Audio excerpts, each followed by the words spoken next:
Hey guys, Zack here, and welcome back to another action figure review, and today we'll be taking a look at the Monsterarts Godzilla 2004.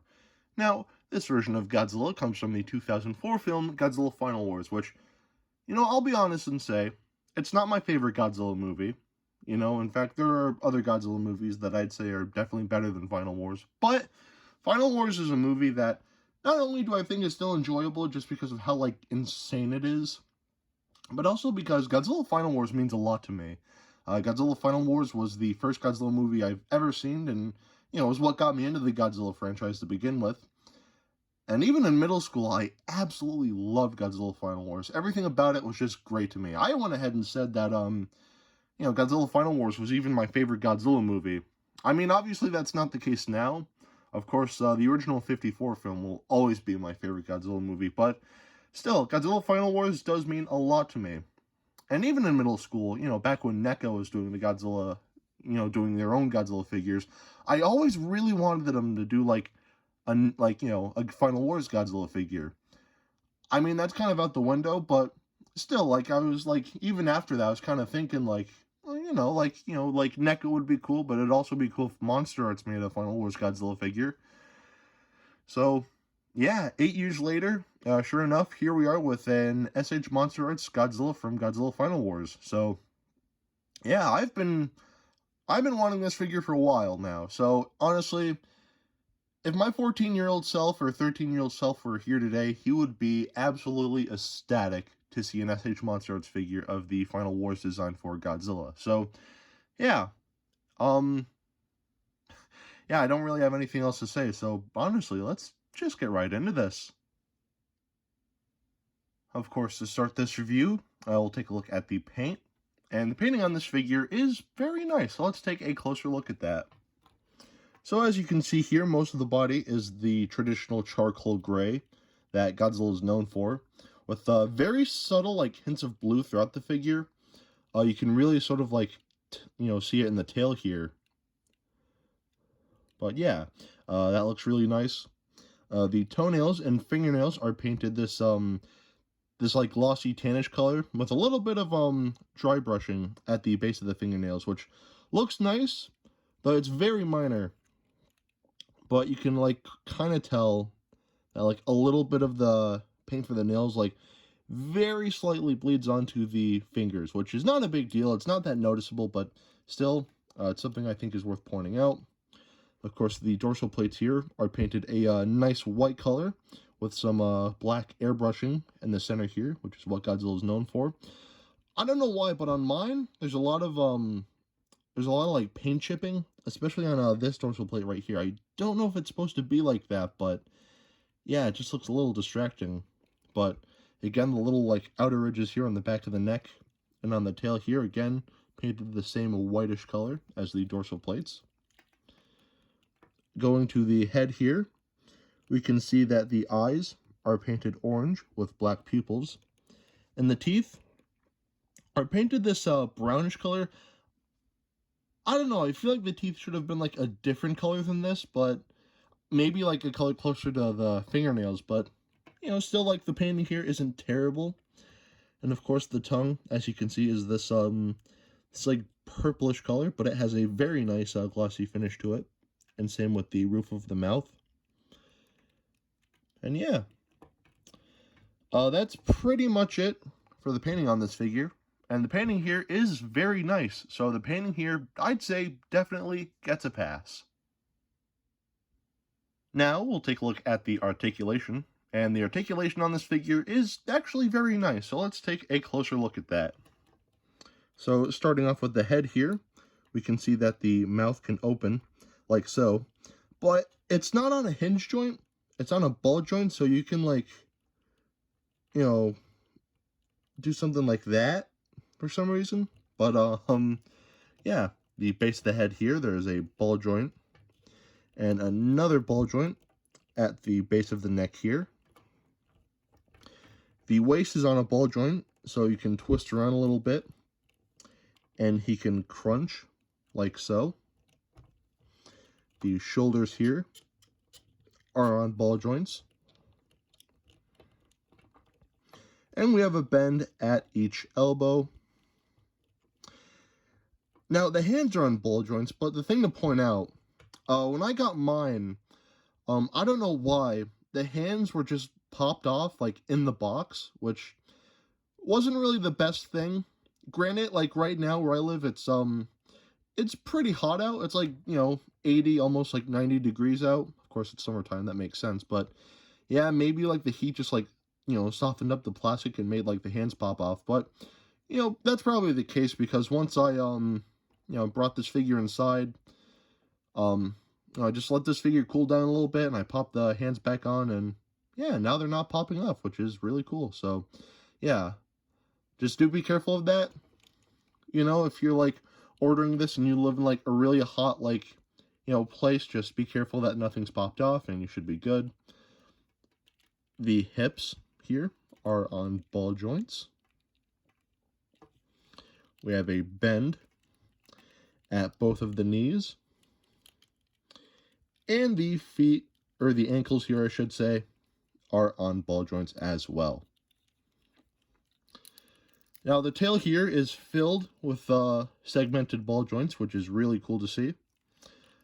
Again, when I first got this figure, this part of the tail just kept popping off, but again, I cooled them off, and it's perfectly fine.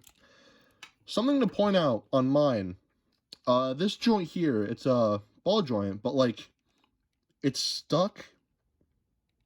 Like, it doesn't really move, like, at all. It's, like, it's just completely stuck.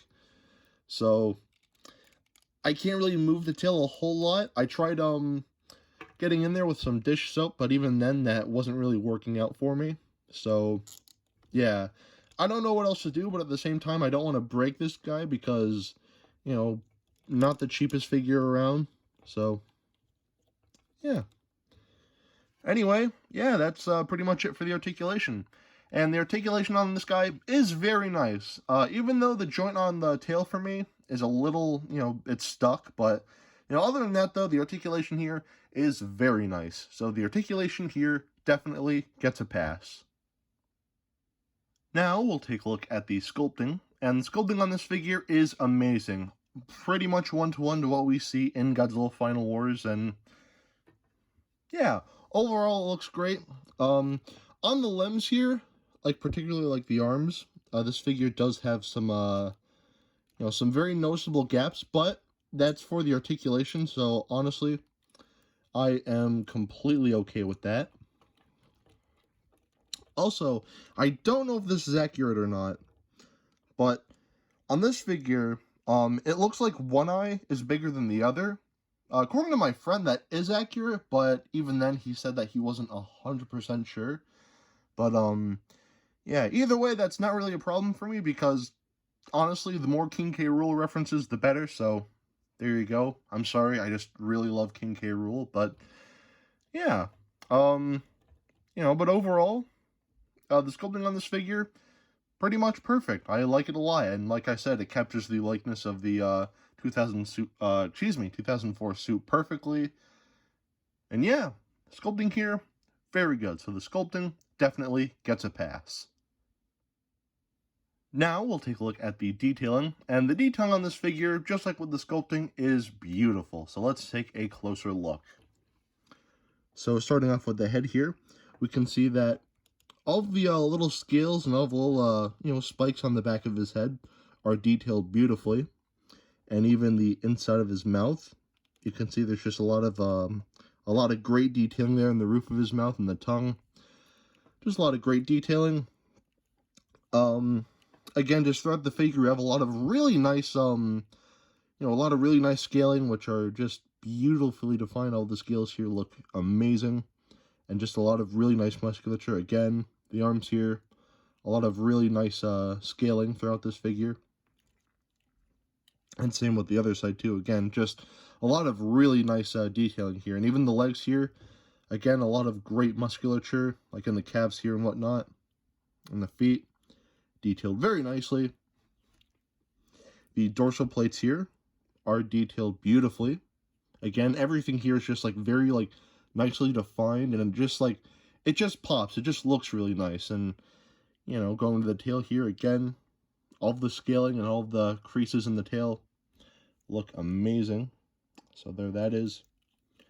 And the underside here too, again, it just looks great. I love this to death. You can literally see like the tools used to like sculpt the underside of the tail here, and it just looks amazing. And yeah, that's pretty much it for the detailing on this figure. And the detailing on this figure, honestly, is absolutely amazing. So the detailing here, I'd say definitely gets a pass. Now we'll do some size comparisons. Here we have the SH Monsterarts Gigan 2004, and of course these guys appeared in the same movie together, but let me just say, these guys complement each other beautifully.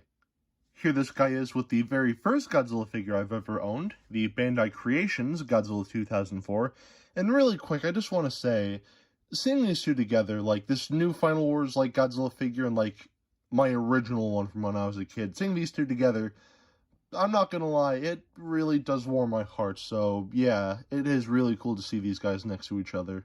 Here is the second Godzilla figure I've ever owned, the Bandai Creation Anguirus. Not this one specifically.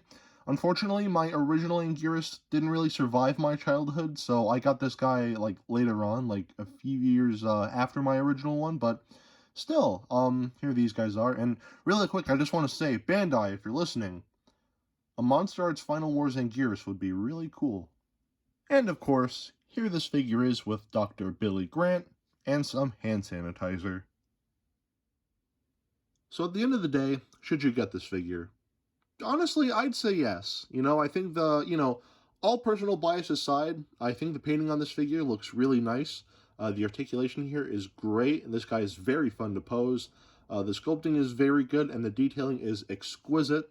So overall, this is a really nice figure, and I definitely recommend it. The one downside is that this guy comes with no accessories, which I think is a little lame. I think an effect piece would have been really cool to see, or, something. But, regardless, it's still a very solid figure. As far as price tags go, I ordered this guy from Awesome Collector, which is pretty much the cheapest place to get your SH Monsterarts Godzilla figures. So I got this guy for 85 bucks from there. But if you were to order this from like anywhere else, like Big Bad Toy Store or whatever, you'd probably get probably have to pay like 90 to 95 bucks. So 85 bucks is definitely the better price, but I still think that's a little bit too much for this figure. Especially because of the fact that he comes with no accessories, which very disappointing. But honestly, it's not the end of the world because, like I said, this is still a very nice figure, and I definitely recommend that you can pick him up. If you can get him for cheaper than 85, then honestly, that's awesome. But if you can only get this guy for 85, then honestly, I'd still say go for it because, this figure is very nice. So, yeah. Anyway, that is it for today. Have a great rest of your week, and I will see you in the next video. Peace, Zack out.